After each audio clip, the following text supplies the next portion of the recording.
அன்னை பர்னிச்சர்ஸ், அன்னை திருமண சீர்வரிசை பொருட்கள், டிவி, ஃபிரிட்ஜ், வாஷிங் மெஷின் உள்ளிட்ட 200க்கும் மேற்பட்ட பொருட்கள் அடங்கிய திருமண சீர்வரிசை ரூபாய் 99,000 மட்டுமே. தமிழகம் முழுவதும் இலவச டோர் டெலிவரி. தொடர்புக்கு 7550144440 9345044044. பேரன்புமிக்க எங்களின் பெற்றோர்களே, உயிருக்கினிய உடன் பிறந்தார்களே, மாற்றத்திற்கான ஒரு அரசியலை முன்னெடுக்கிற இந்த தமிழ் தேசிய அரசியல் படையில் தங்களையும் இணைத்துக் கொண்டு தளராது தடம் மாறாது தொடர்ச்சியாக இந்த மண்ணோடும் என்னோடும் போராடி கொண்டிருக்கிற என் உயிர் தங்கைகளே, தம்பிகளே, உங்கள் அனைவருக்கும் என்னுடைய அன்பும் வணக்கம். இன்று பேரறிஞர் அண்ணா அவர்களுடைய நினைவு நாள். முதலாக ஐயா பெரியார் அவர்களை எதிர்த்து தனியாக ஒரு அரசியல் இயக்கம் கண்டவர் பேரறிஞர் அண்ணா. கடவுள் இல்லை என்ற கருத்தை கைவிட்டு ஒன்றே குலம் ஒருவனே தேவன் என்ற முழக்கத்தை முன்வைத்தவர். மதுவை விற்று வருகிற வருமானம் குஷ்டரோகியில் இருக்கிற வெண்ணைக்கு சமம். மதுவை விற்றுத்தான் அரசு நடத்த வேண்டும் என்கிற நிலை இருந்தால் அந்த பதவி துண்டை உதறி தோளில் போட்டுக்கொண்டு சென்று விடுவேன், அந்த தவறை ஒருபோதும் செய்ய மாட்டேன் என்று இறுதி வரை உறுதியாக நின்ற பெருமகன் பெரியார். வருவதற்கு முன்பு 2 முதுகலை பட்டங்களை பெற்ற பேரறிஞர் நம்முடைய அண்ணா அவர்கள். பெரியார் அண்ணாவை படிக்க வைக்கவில்லை, அவரோடு இருந்த ஐயா நெடுஞ்செழியனை, அன்பணங்களை எல்லாம் பெரியார் படிக்க வைக்கவில்லை என்பதை பெருமக்கள் நீங்கள் அறிய வேண்டும். தங்கத்தை யாராவது தவிட்டிற்கு விற்பார்களா என்று அன்றைக்கு அவர் தேர்தலிலே போட்டி போடுகிற போது காங்கிரஸ் கட்சிக்காரர்கள் வாக்குக்கு 2 ரூபாய் கொடுக்கிற முறை. அப்போது மதிப்புமிக்க தங்கத்தை, உங்களுடைய உரிமையை யாராவது தவிட்டிற்கு விற்பானா என்று சாடியவர், பேசியவர் அண்ணா. இன்று அவருடைய பெயரை சொல்லி கட்சி நடத்துகிறவர்கள் தான் நம்முடைய தங்கத்தை தவிட்டிற்கு வாங்கி கொண்டிருக்கிறார்கள். கடமை, கண்ணியம், கட்டுப்பாடு என்று அவர் முன்வைத்த முழக்கத்திற்கேற்ப அவதூறு, அநாகரிக, அசிங்க, பழிவாங்கல், அடக்குமுறை, ஒடுக்குமுறை, இந்த கேடுகட்ட அரசியல் இல்லாது நல்லாட்சி கொடுத்த நாயகன் நம்முடைய பேரறிஞர் அண்ணா அவர்கள். மாற்றான் தோட்டத்தின் மல்லிகைக்கும் மனமுண்டு என்று சொன்னவர். அவர் அரசியல் தளத்திற்கு வந்த பிறகுதான் தமிழக அரசியல் வரலாற்றில் மேடைகளில் தமிழர்களின் இலக்கியமும் தமிழர்களின் வரலாறும் பேசப்பட்டது என்பதுதான் வரலாறு. அதனாலேயே பேரறிஞர் அண்ணா என்கிற பெருந்தகையை நாம் போற்றுகிறோம். அவருக்கு நம்முடைய புகழ் வணக்கத்தை செலுத்துகிறோம். என் உயிர் சொந்தங்களே, இன உணவும் மான உணர்வும் கொண்ட என் மக்களே, பணத்தை முன்னிறுத்தி தேர்தல் களத்திலே கட்சிகள் நிற்கிற போது நாங்கள் பிறந்த பெருமை மிக்க இனத்தை முன்னிறுத்தி உங்கள் பிள்ளைகள் களத்திலே நிற்கிறோம். நாங்கள் பதவிக்கானவர்கள் அல்ல, உங்களின் உதவிக்கானவர்கள். நாங்கள் அரசியல் கட்சி தொடங்கியது, தேர்தல் களத்திற்கு வந்தது மக்களை வைத்து பிழைக்க அல்ல, என் மக்களுக்காக உழைக்க என்பதை என் இன சொந்தங்கள் தெரிந்து கொள்ள வேண்டும். தொடர்ந்து தொடர்ந்து தோற்றும் உங்களை துரத்தி கொண்டு வருகிறோம் என்றால் நாங்கள் தூக்கி சுமந்து வருகிற துயரமும் துன்பமும் அதிகம். இதை எப்பாடுபட்டாவது வடிக்க வேண்டும் என்று துடிக்கிற பிள்ளைகள் எங்களுக்கு உங்களை விட்டால் வேறு வழியே இல்லை என்கிற நிலையில் என் பெற்றோர்களை, என் உடன் பிறந்தார்களை நம்பி நம்பி தொடர்ந்து இந்த தேர்தல் களத்திலே நிற்கிறோம். எங்களை பெற்றவர்கள், எங்கள் சொந்தங்கள் எங்களை கைவிட மாட்டார்கள் என்று அசைக்க முடியாத நம்பிக்கையில் தான் எல்லோருக்கும் வாக்கு செலுத்தி வலிமைப்படுத்திய என் இன சொந்தங்கள், சொந்த பிள்ளைகள் எங்களுக்கு வாக்கு செலுத்தி வெற்றி பெறச் செய்வார்கள் என்ற நம்பிக்கையில்தான் இங்கே இன்று வரை பெண்ணிய உரிமைக்கு போராடி கொண்டிருக்கிறோம். இந்திய நாடாளுமன்றத்தில் 33 விழுக்காடு இடஒதுக்கீட்டுக்கு இப்போதுதான் சட்டம் நிறைவேற்றி இருக்கிறார்கள். சட்டத்தை நிறைவேற்றிய பெருமக்கள் தங்கள் கட்சியிலாவது பெண்களுக்கு சரிவாதி இடஒதுக்கீடு கொடுத்திருக்கிறார்களா என்றால் இல்லை. வகுப்புவாரி பிரதிநிதித்துவம், இடஒதுக்கீடு இதுவரை கேட்டு போராடி கொண்டிருக்கிறோம். எல்லாம் கிடைத்து விட்டதென்றால் இங்கே கூடியிருக்கிற பெருமக்களே, உங்கள் ஆழ்மனதை தொட்டு சொல்லுங்கள். இன்று வரை எஸ்டி என்ற பிரிவிலே இருக்கிற பழங்குடி மக்கள், தொல்குடி சமூக மக்கள், ஆதி தமிழ் குடிகள், குறவர் குடி, இருளர் குடிகள், காட்டு நாயக்கர்கள் இன்று வரை சாதி சான்றிதழுக்கு வீதியில நின்று போராடுவது ஏன்? ரேஷன் கடையில் 10 கிலோ அரிசி இலவசம், குடும்ப அட்டை ரேஷன் கார்டு இல்லாது எப்படி பெறுவது? சாதி சான்றிதழ் இல்லாது வகுப்பு வாரி பிரதிநிதித்துவம் எப்படி பெறுவது? உங்களால் நம்ப முடிகிறதா? திருவண்ணாமலையிலே 3000க்கும் மேற்பட்ட ஆதி குறவர் குடிகளுக்கு போராடி சாதி சான்றிதழ் பெற்றுக் கொடுத்தவன் உங்கள் மகன் என்பதை உங்களால் நம்ப முடிகிறதா? என்ன செய்தார்கள் இந்த திராவிட ஆட்சியாளர்கள்? சமூக நீதி பேசியவர்கள் எங்கே போனார்கள்? நேற்று ஒரு பெரியவர் வந்து, நான் காட்டு நாயக்கர்கள் 300-400 குடும்பம் இதுவரை சான்றிதழ் பெற முடியவில்லை. திருநெல்வேலிக்கு போனால் அங்கே மலை அடிவாரங்கள் வாழ்கிற மக்கள் எல்லோருக்கும் இதே பிரச்சனை. எங்கே இருக்கிற இடஒதுக்கீடு? இது என்ன நடக்கிறது இங்கே? சாதி வாரி கணக்கெடுப்பு எடு, சாதியை ஒழிக்க வேண்டும் என்று சீமான் சொல்லுகிறார். சாதி வேண்டாம் என்று நாம் தமிழர் கட்சி பிள்ளைகள் சொல்லுகிறார்கள். சாதியை ஏற்றுதால் கூடாது, சமத்துவம் சகோதரத்துவம் வேண்டும் என்கிறார்கள்.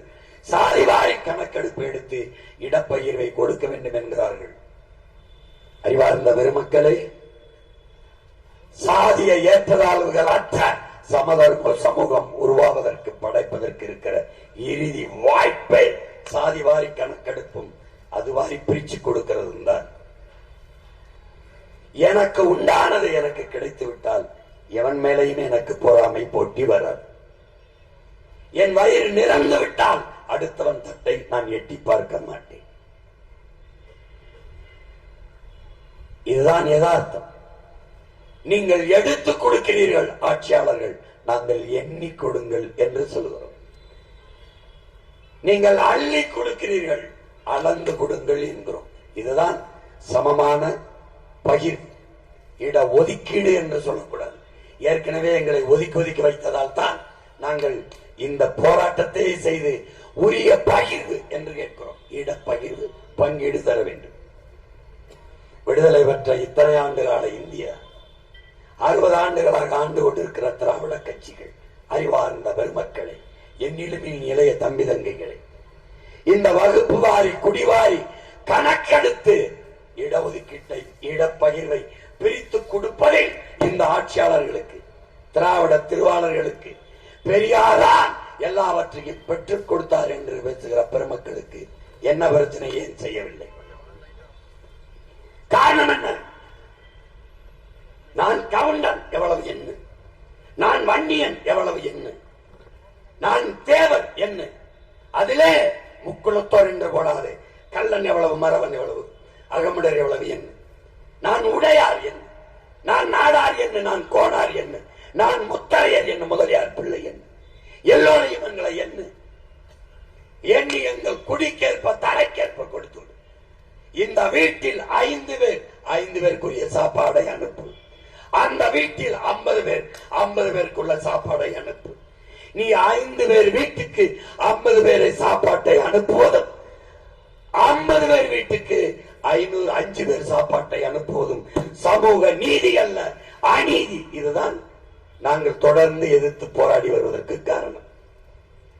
சாதிவாரி கணக்கெடுப்பு எடுத்தால் என் தமிழ் சாதியை, என் இனச்சாதி இல்லாதவன் எவ்வளவு காலம் சுரண்டி கொழுத்து பதவியை அனுபவித்து வருகிறான் என்பது தெரிந்துவிடும். நரிகளின் போலி வேடம் வெளியே வந்துவிடும் என்பதற்காக எடுக்க மறுக்கிறார்கள் திராவிட திருவாளர்கள். ஏன் எடுக்கல? நீங்கள் சொல்லுகிற பெரியார் பிறக்காத மண்ணி. பீகார்ல எடுக்கிறார் நிதிஷ்குமார். உங்களோடு கூட்டணி வைத்து தேர்தலிலே வெற்றி பெற்று இன்றைக்கு தெலுங்கானாவுடைய ஆட்சி அமைச்சிருக்க காங்கிரஸ் உங்களோட கூட்டணி வச்சுக்கிச்சு தானே. அறிவித்த 40 நாட்களில் சாதிவாரி கணக்கெடுப்பு எடுத்து அறிவிக்கிறான். இந்தந்த சாதி இவ்வளவு இருக்கு. அவர்களால் முடிவது உங்களால் ஏன் முடியவில்லை? அங்கே ஒன்றும் உங்கள் பெரியார் பிறக்கவில்லையே, ஏன் முடியல? சாதிவாரி கணக்கெடுப்பு என்று சொன்னாலே இவர்களுக்கு நடுக்கம் வருவதற்கு காரணம் என்ன?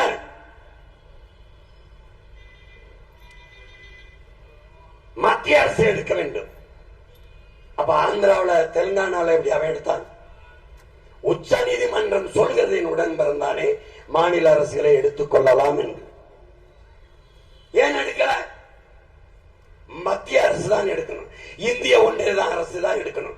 18 ஆண்டுகள் தொடர்ச்சியாக காங்கிரஸ் அமைச்சரவையில் யார் வந்தாலும், வாஜ்பாயா, ஐ.கே. குஜராலா, யார் சந்திரசேகரா, தேவே கவுடாவா, இல்ல வி.பி. சிங்கா, யார் வந்தாலும் அந்த அமைச்சரவையில் இருந்தீர்களே, அப்போது ஏன் எடுக்கல? இப்போது பாரதிய ஜனதா இடஒதுக்கீட்டு கோட்பாட்டுக்கு நேர் எதிரான கட்சி என்பதை தெரிந்து அவர்கள் தான் எடுக்க வேண்டும், அவர்கள் தான் எடுக்க வேண்டும். என்ன நாடகம்? இது என்ன நாடகம்? ஏன் எடுக்க முடியல? எடுத்தா தெரிஞ்சிடும். கோனாறு நான், எனக்கு நாட்டிலே 2 மந்திரி, தேவர் நான், எனக்கு நாட்டிலே 3 மந்திரி, உன் வீட்டுல மட்டும் 2 மந்திரியான்னு எல்லா தமிழனும் கேட்பான். பதில் இருக்காது. அதுதான் இங்க நீ எடுக்க மறுக்கிற. ஏன் எடுக்கிறது இல்ல? அப்புறம் சமூக நீதி எதுக்கு பேசுற? எதுக்கு பேசுற? பெரியார் தான் எங்களை படிக்க வச்சாருங்கிற, பெரியார் தான் சமூக நீதியை பெற்று தந்தாருங்கிற. இந்தியாவில் அதிகப்படியான கல்வி பெற்ற மாநிலம் கேரளா. எந்த பெரியார் படிக்க வச்சார்? பதில் சொல்லு. எல்லா மாநிலங்களிலும் பெண்கள் கல்வி கற்றுக்கிறார்கள். பெரியார் தான் படிக்க வச்சாரா? எல்லா மாநிலத்திலும் இடஒதுக்கீடு, இடப்பகிர்வு இருக்கு. பெரியார் தான் பெற்றுக் கொடுத்தாரா? பெற்றுக் கொடுத்தாரா? எப்படி அவங்களுக்கு மனசாட்சி வருது? இந்தியா முழுமைக்கும் எல்லா மாநிலங்களிலும் இஸ்லாமிய கிறிஸ்தவர்கள், கேரளாவில், ஆந்திராவில், கர்நாடகாவில், ஏன் பிஜேபி ஆளுகிற மாநிலங்களில் கூட இஸ்லாமிய கிறிஸ்தவர்கள் வாழ்கிறார்கள். ஆனால் அங்கெல்லாம் இஸ்லாமியர்களுக்கு திராவிடம் தான், திராவிட முன்னேற்ற கழகம் தான் பாதுகாப்பு என்ற கோட்பாடு இல்லையே. ஏன் கேரளாவில் திமுக தான் ஆளுதா? அங்க இஸ்லாமியர் கிறிஸ்தவர் பாதுகாப்பாவால் இல்லையா? இது எவ்வளவு பெரிய நம்ப வச்சு ஏமாற்று, எவ்வளவு பெரிய நாடகம். எத்தனை நாளைக்கு இது செய்யுது? எத்தனை நாளைக்கு? இஸ்லாமியர்களுக்கு 3.5 நான் தான் கொடுத்தேன். அருந்ததிற்கு 3 விழுக்காடு நான் தான் கொடுத்தேன். நீங்க உட்கார்ந்து இருக்கிற நாற்காலி யார் கொடுத்தது? எங்க ஆத்தால அப்பன்னு தான் கொடுத்தது. உனக்கு யார் கொடுத்தது? அந்த இடம் எதுவுமே தெரிந்து கொள்ளாது என் மக்கள் எங்களுக்கு ஓட்டு போட்டு பயனில்லை. அந்த ஓட்டை போட்டா போடு, போலைனா போ, ஆனால் தெரிந்து கொண்டு போடு. இவன் நம்ம ஏமாற்றுகிறான். இதை மாற்ற வேண்டும் என்று துடிக்கிற யாராவது இருந்தால் ஒத்தை ஓட்டானாலும் என் தங்கைக்கு போடு, ஒத்த ஓட்டானாலும். காசை வாங்கிக்கிட்டு வாக்கை விற்கிற ஒரு இழி நிலையில் என்னைக்கு இருந்து நம்ம மீள போறோம்னு பாரு. உலக நாடு இல்ல மற்ற நாடு எப்படி நம்மளை மதிக்கும்? எப்படி மதிக்கும்? எதுக்கு கல்வி அறிவு, எதுக்கு படிப்பு, எதுக்கு இத்தனை முன்னோர்கள் சொல்லி தந்த அறநெறி தத்துவ கோட்பாடு எதற்காக? அரசியல் பிழைத்தோருக்கு அறமே கூற்றாகும். எத்தனாயிரம் ஆண்டுக்கு முன்னாடி இளங்கோடிகள் வாழ்ந்தார். குடிதறி கோலோச்சு மாநில மன்னன் அடிதலில் நிற்கும் உலகு முறை செய்து காப்பாற்றும் மன்னவன் மக்களுக்கு இறை என்று வைக்கப்படும் மணி நீரும் மண்ணும் மலையும் அணிநிலர் காடும் உடையது அரண் அஞ்சாமை அறிவு ஈகை ஊக்கம் இந்நான்கு மெஞ்சாமை வேந்தருக்கு அழகு. எவ்வளவு எத்தனாயிரம் முன்னாடி வள்ளுவ பெருமானார் வாடி தந்தார்? எத்தனாயிரம் ஆண்டுகளுக்கு முன்னாடி?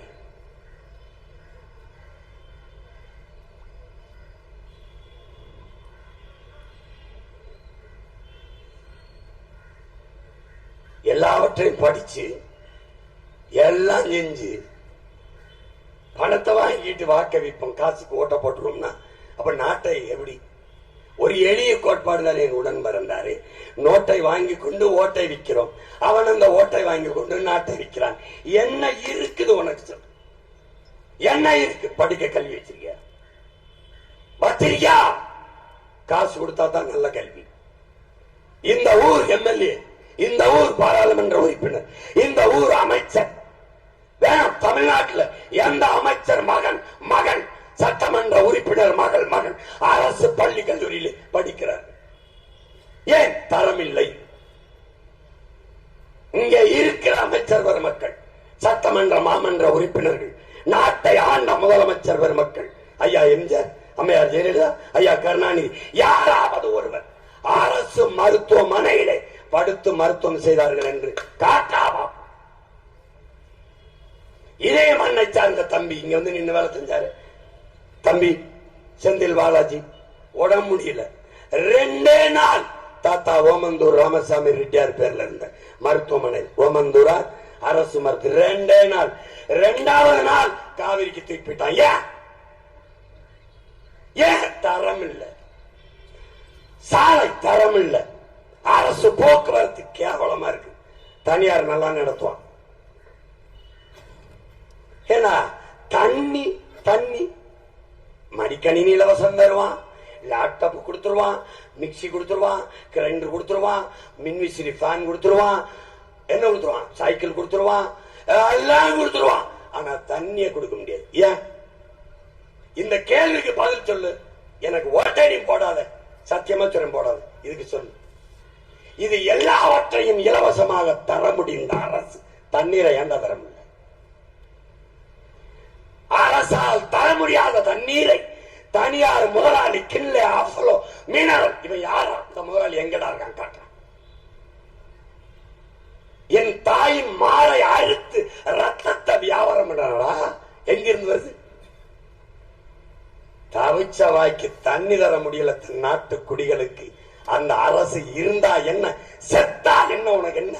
அது எதுக்கு அந்த அரசு? ஏன்?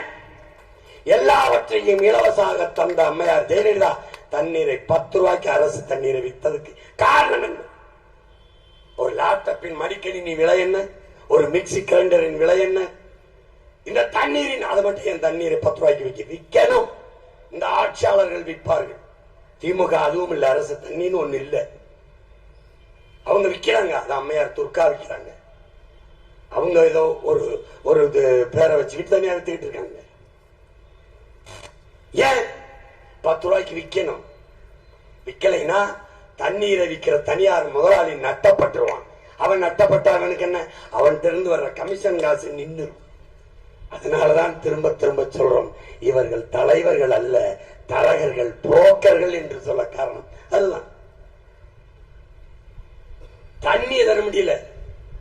பேருந்து போக்குவரத்து, அரசு பேருந்துல போ பார்ப்போம், போ. இவ்வளவு பெரிய நாடா, ஒரு பிளைட் கிடையாதா சொந்தமா? அப்புறம் என்ன புடுங்கிறது? 5000 ஏக்கர்ல ஏற்பட்டு சொல்றான். நீ 5000 ஏக்கர்ல கட்டு, 50,000 ஏக்கர் போய் ஏற்பட்டு 50,000 ஏக்கர்ல கட்டு. பிளைட்ட ஓட்டவே அவன் ஒரு முதலாளி. ஒரு முதலாளியின் லாப தேவைக்கு வேலை செய்கிறவனுக்கு பேர் என்னடா? அவன் தான் புரோக்கர், தரகர். நீ இத்தனை ஆண்டுகளாக தலைவரை தேர்வு செய்தோம் நினைச்சிட்டு இருக்க, நீ தரகர்களை தேர்வு செய்கிற. இனிமேலாவது உன் மனச்சான்றுக்கு துரோகம் இல்லாம தலைவர்களை தேர்வு செய். அன்பு தம்பி தங்கைகளே, உங்களுக்காக தான் நான் கத்திட்டு இருக்கேன். ஆத்தாள பழுக்கு இல்ல, எனக்கும் பின்னாடி வருகிற என் தலைமுறைக்கு. உலகத்தில் மிகப்பெரிய மாறுதல்களை செய்தவன் எல்லாம் மனச்சான்று வழி நடத்தி சென்றவன் தான். நான் சொல்றேன் என் மனச்சான்றின் வழியில் தான் நான் நடந்து கொண்டிருக்கேன். என் நம்பி துறை சொன்னால என்னை வச்சுதான் நீ சாதிப்பானா சீமானா. ஒருத்தன் சாதிச்சான். என்னுடைய முன்மாதிரி, என்னுடைய ட்ரெய்லர், என்னுடைய முன்னோட்டம், என்னுடைய சாம்பிள் பீஸ் அப்படிதான் நீ பார்க்கணும். ஒரு இத்தனை ஆண்டு கொடுத்துக்கல, ஒரு 5 ஆண்டு உன் மகன்கிட்ட கொடுப்ப. நீ கொடுத்து பாரு. நீ பசின்னு ஒரு வார்த்தை இருந்துச்சுன்னா நான் தூக்குல தூங்கி சாகிறேன்டா பசின்னு சொல்லுங்க. ஏழ்மை வறுமைன்னு ஒண்ணு இருந்துச்சுன்னா சொல்ல. வேலை இல்லை என்று என் மக்கள் சொல்லிட்டா கையெழுத்து போட்டு கீழே போயிரு. இப்பவும் சொல்றேன். தெனாய மீனவனை தொடரான்ல. நான் முதலமைச்சரா தமிழ்நாடு, சீஃப் மினிஸ்டர் தமிழ்நாடு சீமான், அவனை தொட்ட சொல்றான் ஒரு தடவை என் மீனவன். அவனுக்கு தெரியும்டா நான் யாருன்னு. உனக்கு தான் தெரியாது, அவனுக்கு தெரியும் நான் யாருன்னு. எல்லாருக்கும் தெரியும் நான் யாருன்னு. இல்லைன்னா ஏன்டா 14 வருஷமா என் பாஸ்போர்ட்டை மறைச்சு வச்சிருக்கேன்? எந்த நாட்டில் ஏன்டா என்னை இறங்க விடுறது இல்லை? அவனுக்கு தெரியும்டா நான் யாருன்னு. நான் யாரோட மகன், என்ன நோக்கத்துக்காக வேலை செஞ்சுக்கிட்டு இருக்கேன், என் கனவு என்ன. இந்த நாட்டை, என் தலைவனுக்கு ஒரு கனவு இருந்தது, உலகத்தில் என் இனத்தை போல தலை சிறந்த இனம் இல்லாத அளவிற்கு என் இனத்தை உயர்த்தணும். 200 ஆண்டுகளுக்கு பிறகு என் இனம் எப்படி பெருமையோடு வாழ வேண்டும் என்கிற கனவு என் உயிர் தலைவன் மேதகவே பிரபாகரனுக்கு இருந்தது. அதுபோல அவன் மகன் இந்த சீமானுக்கும் அவன் தங்கைகளுக்கும் தம்பிகளுக்கும் இந்த மண்ணை மக்களை பேரன்பு கொண்டு காதலிக்கிற இந்த பிள்ளைகள் ஒரு கனவு உண்டு. உலகத்திலே இந்த பூமி பந்திலே என்னுடைய தாய் நிலம் தமிழ்நாடு சொர்க்கமாக மாற்றி படைப்பேன். நீ எழுதி வச்சு. ஒரு சொட்டு சாராயம் கிடையாது. ஒருவன் ரவுடின்னு ஒருத்தன் ரவுடி சொல்ல முடியாது. பெண்ணை தொட்டுட்டான்னா கதை முடி. ஒன்னு நடக்காது. நீ நம்புறது இல்லையே. மாடு மேய்க்க விட்டுருவான், ஆடு மேய்க்க. நீ என்ன வச்சிருக்க? உனக்கிட்ட இருந்த உன் காங்கைய மாடங்க எத்தனை மாடு வச்சிருந்த? உன் மாடு பிரேசியலுக்கு எப்படி போச்சு? நீ விதை நெல் வச்சிருக்கியா? விதை வச்சிருக்கியா? நீ உன் விதை இருக்கா? தக்காளி, வெண்டைக்காய், கத்திரிக்காய், சுரக்காய் விதை வச்சிருக்கியா? நீ பாரம்பரியம் நெல் இருக்கா? சின்சாண்டோ மான்சாண்டோ நிறுவனத்துக்கிட்டு இருக்கு. நீ அதை பத்தி கவலைப்பட்டிருக்கியா? நீ உனக்கு அதை பத்தி கவலை இருக்கா? உன்னை எப்படி மயக்கத்தை வச்சிருக்கான்? முதல் மயக்கம் சாதி, 2வது மயக்கம் மதம், 3வது மயக்கம் சாராயம், 4வது மயக்கம் என்னது? திரை கவர்ச்சி, 5வது மயக்கம் பணம். எல்லாம் பேசிட்டே இருக்கும்போது தனியா கூட்டி பேசிக்கலாம் வாங்க, இந்தாங்க வச்சுக்கிடுங்க, போட்டு விடுங்க ஓட்ட. ஒரு தடவை செய்யலாம், 2 தடவை தவற செய்யலாம். ஒரு பூனை பூனை பூனை பாலை காய்ச்சி வச்சுட்டு பசியோட வந்து அது வாய வச்சுட்டு சுட்டுச்சுன்னா வாழ்நாள்ல வெள்ளையா எதை பார்த்தாலும் வாய வைக்காது. அதுக்கப்புறம் ஒரு தடவை சூடு வாங்கின பூனைக்கு இருக்கிற அறிவு ஒரு மான தமிழ் மக்களுக்கு தெரியணும். எத்தனை முறை நான் என்ன தலைவனா வந்து தலைவியா வந்து நான் உன் பிள்ளைகள் நிக்கிறேன். உன் பிள்ளைகள் தான் உன் வீதி இருந்து கத்திக்கிட்டு இருக்கோம். ஏன் நாட்டாளுற முதலமைச்சரும் துணை முதலமைச்சரும் ஒரு 8 ஒன்னே வந்து பார்க்க கூடாதா? ஏன்? அவ்வளவுதான் நம்ம மதிப்பு, அவ்வளவுதான். என்ன வச்சிருக்க நீ? 14,000 ஆசிரியர் பெருமக்கள் பணி தேர்வு பற்றி பணி நியமனத்துக்கு அது கிடைக்கலாம். டேய், அறிவை வளர்த்துக்கிற ஆசிரியர் பெருமக்கள் தான் ஒரு அறிவார்ந்த சமூகத்தை படைக்கக்கூடிய ஆற்றலாளன் வீதியில் நிற்கிறாங்க. இந்த நாடு எப்படி உருப்படும்? எப்படி உருப்படும்? போக்குவரத்து தொழிலாளர்களுடைய 7,100 கோடி அவன் பணம், அவனுடைய பிடித்த பணம், நிலுவைத் தொகை, அவன் உழைப்புக்கான அதை எடுத்து ஏப்ப அரசியல் தான் அது. அவன் போராடிட்டு இருக்கான். இன்னையே என்னுடைய பிடித்த பணத்தை கொடுப்பான். கேவலமான ஒரு நாட்டில் வாழ்ந்துக்கிறேன். உனக்கு என்னைக்கு கோவம் வந்திருக்கு? தேர்தலில் வாக்களிக்கும் போது குடும்ப தலைவிக்கு 1000 ஓட்ட போட்டி உட்கார வச்சேன். அப்புறம் தகுதி வாய்ந்த பெண்களுக்கு என் ஆத்தாலக்கா தகுதியை பார்க்க இவனுக்கு நடா தகுதி இருக்கு. என்னைக்குடா நீ கோவப்பட்டிருக்க? நீ தகுதி வாய்ந்த பெண்களுக்கு தான் 1000 ரூபாய், தகுதி உள்ள பெண்களுக்கு நீ சொல்லி இருந்தீங்கன்னா நீ மேலே ஏறி உட்கார்ந்துருப்பியா? கூட்டுறவு கடன் தள்ளுபடி சொன்னாரா இல்லையா தம்பி உதயநிதி? நீங்க நகைகளை அடமானம் வைக்கணும்னா கூட வச்சிருங்க, நாங்க வந்து அந்த கடனை தள்ளுபடி பண்ண போறோம் பேசுறது இருக்கா இல்லையா? ஏன் தள்ளுபடி பண்ணல? ஏன் பண்ணல? எதா நீ கேட்க போற? கோவப்பட போற? இந்த பணியை செய்ய நாங்கள் இல்ல யாரு இருக்கான்னு சொல்லு. விட்டு என்னை விட்டு நான் போறேன், என்ன தோத்துறேன், தோக்கடிச்சிருக்கேன் அனுப்பி. உனக்குன்னு பேச ஒரு குரல் வள சொல், ஒரு மகனை சொல், ஒரு மகளை சொல். உனக்குன்னு இன்னைக்கு நான் நிக்கிறதுனாலையாவது பயந்துக்கிட்டு உனக்கு 400 500 கொடுக்குறான், இல்லைன்னா அதுவும் தர மாட்டான்.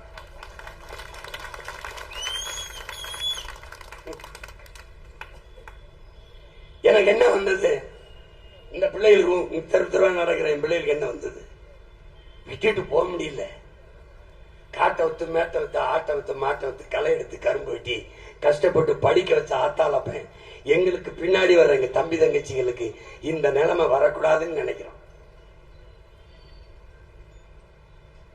அதான் என் தம்பி சொன்ன பாரு, தற்சார்பு பொருளாதாரம் அப்படின்னு. நீ எழுதி வச்சுக்க, ஒரு மகன், உன் மகன் இன்னைக்கு இல்ல நாளைக்கு என்னைக்காவது ஒரு நாள் வென்று இந்த நாட்டை நான் ஆளுவேன். நீ எழுதி வச்சுக்க. ஈரோடு கிழக்குல நீ இருக்கியா? ஈரோடு கிழக்கை விட்டு வெளியில நீ அரசு பணிக்கு வேலைக்கு வெளியில வர தேவையில்லாத அளவிற்கு உன் வாழ்விடத்திலே அரசு பணியை தருவேன். எப்படி செய்வ? நெசவு அரசாங்க பணின்னு விட்டுருவேன். வேளாண்மை அரசாங்க தொழில், ஆடு மாடு பட்டுப்பூச்சி வளர்த்தல், தேனீக்கள் வளர்த்தல், நாட்டுக்கோழி வளர்த்தல் அரசாங்க பணி, கவர்மெண்ட் எம்ப்ளாயி. சாராயம் விற்கிறவன், சாராயத்தை டாஸ்மார்க்ல சரக்க ஊத்தி கொடுக்கிறவன் கவர்மெண்ட் எம்ப்ளாயா இருக்கும் போது உலகத்துக்கு சாப்பாடு போடுற என் ஆத்தாள் அப்பன் என் அண்ணன் தம்பி கொண்டு வேலைக்கு வர, ஆடு மாட்டுக்கு ஊசி போடுற டாக்டர், வெட்டினரி டாக்டர் கவர்மெண்ட் எம்ப்ளாயா இருக்கும் போது ஆடு மாட்டை வளர்க்கிறவன். ஏண்டா நீ ஆடா வளர்க்கிற? அவ்வளவு கேவலமா போச்சாடா? போச்சா? இறை மகன் ஏசு ஆடு மாடு வச்சுக்க, இறை தூதன் நபிகள் நாயகம் ஸல்லல்லாஹு அலைஹி வஸல்லம் ஆடு மாடு வச்சுக்க, நம்முடைய மாயவன், நம்முடைய திருமால் பெருமாள், நம்முடைய கண்ணன், இவர்கள் சொல்றது போல கிருஷ்ண பரமாத்மா ஆடு மாடு வச்சிருக்க. அப்படின்னா நீ ஆடு மாடு மேய்க்கிறது அவமானம் சொன்னா இந்த 3 மகான்களையும் இறை தூதரை இறை மகனை அசிங்கப்படுத்துறாயின்னு அர்த்தம். உனக்கு மேய்க்க வைக்கமா இருக்கல, போயிரு. மேய்க்க விருப்பம் இருக்கா, வா. தம்பி, பாலின் சந்தை மதிப்பு எவ்வளவு இருக்குன்னு நினைக்கிற தம்பி? 9 லட்சம் கோடி தம்பி. நான் 2016 தேர்தல் வரை கொடுக்கும்போது 3.5 லட்சம் கோடி. டைரி டேல மில்க் பால் நாள்ல நாட்டின் பிரதம அமைச்சர் ஐயா மோடி சொல்றாங்க, பாலை வித்து நாம் பொருளாதாரத்தில் தற்சார்பு அடையலாம்னு. நான் ஆடு மாடு மேய்க்கிறது வளர்க்கிறது அரசு பணி ஆக்குவேன் நீ சிரிக்கிறிய? என்னைக்காவது சிந்திச்சு? ஆவின் பால் விற்கிது அரசாங்கம், அது ஏன் வெக்கம் இல்லாம விற்கிது? ஆவின் பால் விற்கிற அரசு என்னைக்காவது அந்த பால் பொட்டணத்தை வாங்கும் போது எங்க ஆனா என்ன பசு மாடு எங்கன்னு நீங்க கேட்டியா? கேட்டிருந்தான் என்னை என்னைக்கும் முதலமைச்சர் ஆக்கியிருப்பேன். நீ கேளு. மாடுங்க எங்க அப்பன்ட்ட நான் கேட்டேன், நம்மால் பார்த்தேன், அப்பா பால் குடிக்கலாமா? குடிக்கலாம், மாடு எங்க இருக்குன்னு கேட்டப்ப உத்தரப்பிரதேசத்துல ஒரு முதலாளி 1 லிட்டர் பால்ல 1 லிட்டர் கெமிக்கல்ல 500 லிட்டர் பாலாக்கி 20 வருஷம் வித்துட்டு இருந்திருக்கான். அங்க கண்டுபிடிச்சிருக்காங்க, இங்க கண்டுபிடிக்கல. That's all your honour. மாசான புக்காக்க சொல்றான், 2 மாசம் 1 மாசம் நாவற்பழம்,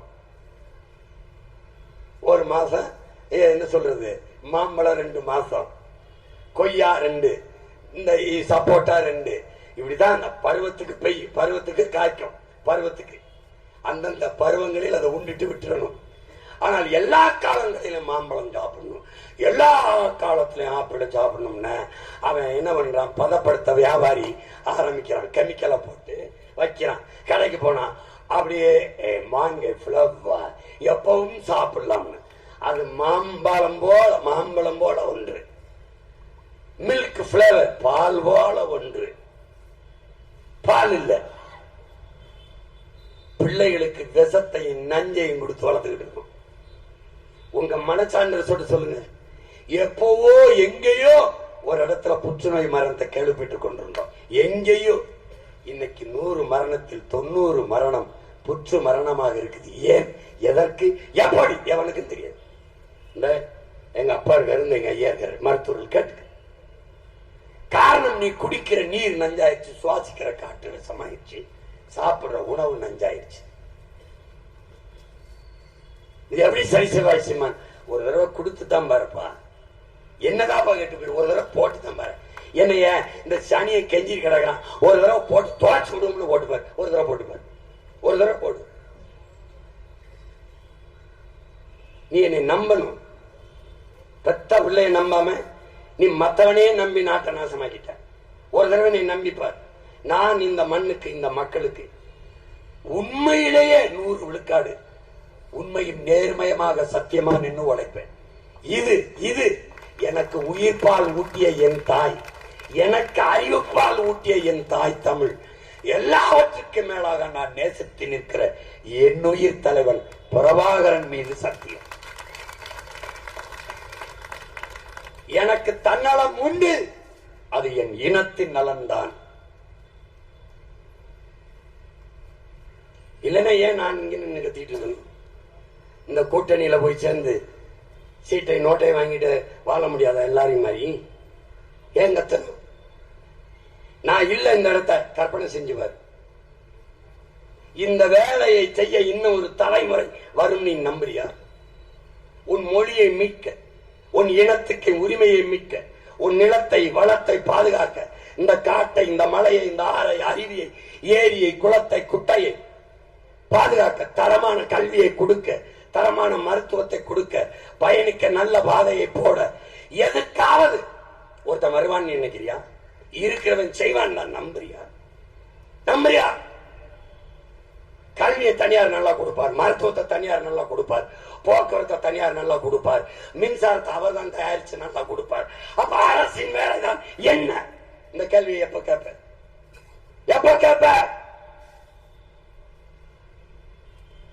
புரட்சியாளன் சேகுவாரா சொல்லுகிறான், நான் எனக்கென்றோ என் குடும்பத்திற்கென்றோ எது ஒன்றையும் சேமிக்கவில்லை. காரணம், என் குடும்பத்திற்கானதை, என் மக்களுக்கானதை மக்களுக்கான அரசு தந்து விடுங்கிறான்.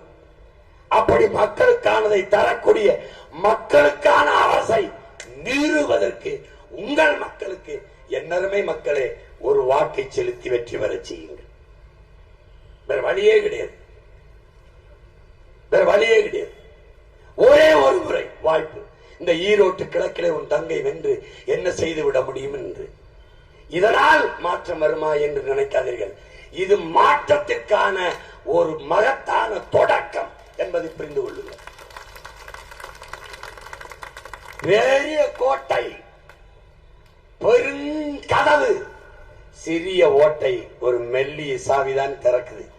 எவ்வளவு 234 தொகுதி அதை வென்று சென்றார்த்து கோட்டையிலே ஆட்சி அரியணையில் அமர்வதற்கு ஒரே ஒரு தொகுதி, ஈரோடு கிழக்கு தொகுதியிலே அந்த வெற்றியை தொடங்குங்கள் என் உயிர் சொந்தங்கள், தன்மானமிக்க தமிழ் மக்களே. இது ஏன் சீமானின் வெற்றி, அவன் தங்கையின் வெற்றி, நாம் தமிழர்ங்கிற கட்சியின் வெற்றின்னு நினைக்கிறீங்க? உங்களின் வெற்றி, இந்த மண்ணின் மக்களின் வெற்றி, இந்த மக்களின் மானத்திற்கான வெற்றி.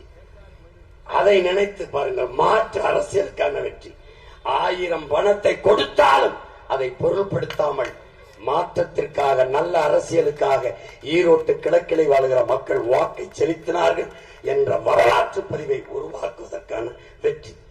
என்னை வீழ்த்தி நோட்டாவை அதிக ஓட்டு என்று காட்டுவது, எனக்கு டெபாசிட் கிடைக்காமல் வீழ்த்துவதில் என்ன சாதிக்க போகிறீர்கள்? நீங்கள் என்ன சாதிக்க போகிறீர்கள்? ஊழல் லஞ்சத்தில் ஊறி திளைத்தேனா? கொள்ளைகளை செய்து கொள்ளையடித்தேனா, வளங்களை சுரண்டி கொடுத்தேனா, மக்களுக்கு அதை செய்வேன் இதை செய்வேன் என்று ஏமாற்றி என்ன செய்தோம்? எதற்காக எங்களை வீழ்த்த வேண்டும்? ஏன் இதையெல்லாம் செய்து கொண்டிருப்பவர்களுக்கு எங்கள் வளர்ச்சி அச்சுறுத்தலாக இருக்கிறது. அதனால் எங்களை வீழ்த்த துடிக்கிறார்கள். அறிவார்ந்த மக்கள், என் அன்பு தம்பி தங்கைகள், யாரை நம்பி இந்த பணியை செய்கிறோம்? உங்களை நம்பிதான். நம்பி நின்ற மக்களை கைவிட்டு விட்டார்கள் என்ற வரலாற்று பதிவு வராமல், நம்பி நின்ற மக்களை நம்பிக்கை துரோகம் செய்யாமல் தங்கள் பிள்ளைகளுக்கு வாக்கு செலுத்தி வெல்ல வைத்தார்கள் என்ற வரலாற்று பதிவை 234 தொகுதியில் தேர்தல் நடக்கும் போது உலகம் இவ்வளவு உற்று கவனிக்கவில்லை. இந்த ஈரோட்டு இடைத்தேர்தலிலே கட்சிகள் மோதவில்லை. அறிவார்ந்த சொந்தங்களே, கருத்து 1/2 நூற்றாண்டுக்கு மேலாக இந்த நிலத்தில் நிறுவப்பட்டு ஒரு தீய அரசியலை கட்டமைச்சிருக்கிற திராவிட கோட்பாடு, அதை தகர்த்து தமிழ் இன மக்கள், தமிழர் நிலத்தில் வாழ்கிற ஏழை எளிய மக்கள், உழைக்கும் பாட்டாளி மக்கள் அன்றாடம் காட்சிகளுக்கும் அதிகார வலிமை, தானி ஓட்டுபவன், மிதிவண்டி ஓட்டுபவன், கூலியாக வேலை செய்கிறவன், ஏழை எளிய மகனும் உயர்கல்வி படிக்க முடியும் என்கிற நிலையை உருவாக்குவது, ஏழ்மை வறுமை இல்லாது வாழ்க்கைத்தரத்தை உயர்த்துவது என்ற பெருங்கனவு கொண்ட தமிழ் தேசிய அரசியல் கருத்து ரெண்டுக்கும் மோதல். கட்சிகளுக்கான போட்டி இல்லை, கருத்தியலுக்கான போட்டி. உங்களை நம்பி நிற்கிற எங்களை கைவிட்டு விடாதீர்கள். என்னுயிர் சொந்தங்களே, மதிப்புமிக்க உங்க வாக்கை மைக்கு சின்னத்தில் செலுத்தி என் உயிர் தங்கை சீதா லட்சுமியை வெற்றி பெற செய்யுங்கள். புரட்சி என்கிறோம், அது சொல்லாக இல்லாமல் நிகழ்ந்தது என்று காட்டுங்கள். ஒற்றை விரலால் ஒரு மகத்தான மாற்று அரசியலுக்கான புரட்சியை உங்களால் உருவாக்க முடியும். நாளை மறுநாள் நடக்க 5ஆம் தேதி நடக்க இருக்கிற வாக்குப்பதிவில் நீங்கள், உங்கள் பிள்ளைகள் இவ்வளவு நேரம் இந்த ஒளி வாங்கியில் உங்களுக்காக பேசினோம். அதே சட்டசபையில் என் தங்கை உங்களுக்காக பேசுவதற்கு வாய்ப்பை இதே ஒளி வாங்கி மைக்கில் செலுத்தி வெற்றி பெற செய்யுங்கள். புரட்சி எப்போதும் வெல்லும். உங்கள் பிள்ளைகள் எங்களின் வெற்றி அதை சொல்லும். எங்கள் இலக்கு ஒன்றுதான், இனத்தின் விடுதலை. இனம் ஒன்றாவோம், இலக்கை வென்றாவோம்.